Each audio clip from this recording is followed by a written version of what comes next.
Now, everyone wants to let themselves go a little during the holiday season, and most Americans do end up gaining weight during the 5-week period between Thanksgiving and New Year's Eve. Over half will gain 2 pounds, 10% gain 5 pounds or more. Now, that wouldn't be so bad, except most people don't manage to lose the weight they gain. So our friend Dr. Mehmet Oz of the Dr. Oz Show is here with some tricks to help you keep off those extra pounds in the first place. And we were just talking before we came on air, the thing that happens is you gain that weight during the holidays, you don't take it off, and that's most of the weight gain for most people during their lifetime. It's remarkable. You're not putting weight on in June when it's beach time. Everyone knows they got to take care of themselves then, but the weight gain you get over the holidays, and there's plenty of reasons for it, which we're going to talk about some strategies to cope with, but that weight stays with you the whole year long. And you struggle in January and February to lose the weight, but by the time March comes along, you're now have settled into a new plateau, which is, let's say, 4 pounds heavier than you used to be, and every year 4 more.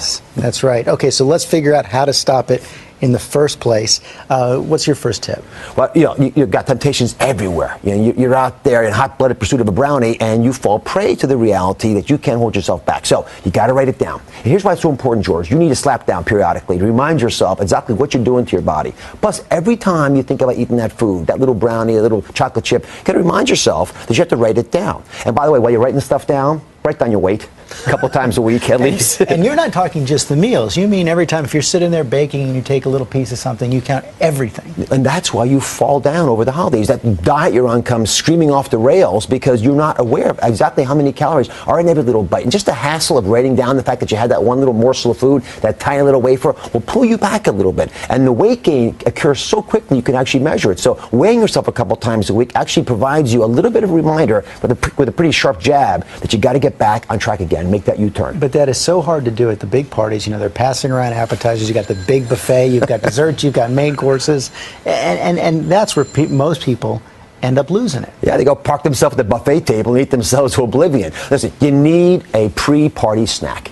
Please, if you take nothing away from this segment, remember this. I don't want you ever walking into a holiday party without a cheese stick. I showed a couple here. These are 50 to 100 calories, a handful of nuts, an apple, 70% cocoa chocolate. Doesn't have to be necessarily purely healthy, but something that's a little bit more nutrient rich for you, because your brain is not looking for calories. It's measuring nutrients. If you've got 100 calories in your body before you walk into the party, you're not going to be ravaging through the food looking for stuff because you're so hungry. And it works especially well if it's protein or not necessarily. Well, actually, any nutrient will do it for you. Complex carbohydrates, fine. Protein happens to be particularly effective. Fats will get you there, too. That's why nuts work. But again, it's 100 calories. It takes the edge off so your reptilian brain doesn't dominate the party. You also have some counterintuitive device, homemade. For desserts isn't always better. This blew me away. I never thought about it, but it's so true. What happens when you bake products? You eat half of it, right? You take a little cut out of the food, and you say, you know what? I didn't cut that straight. I'm going to cut a little more off for myself. And so you've eaten through half the pie. So go to a baked goods store, buy the product. I'll give you an example here. It's simple. It's inexpensive. And you know what? You're not going to cut into the pie you bought at the party, for the party.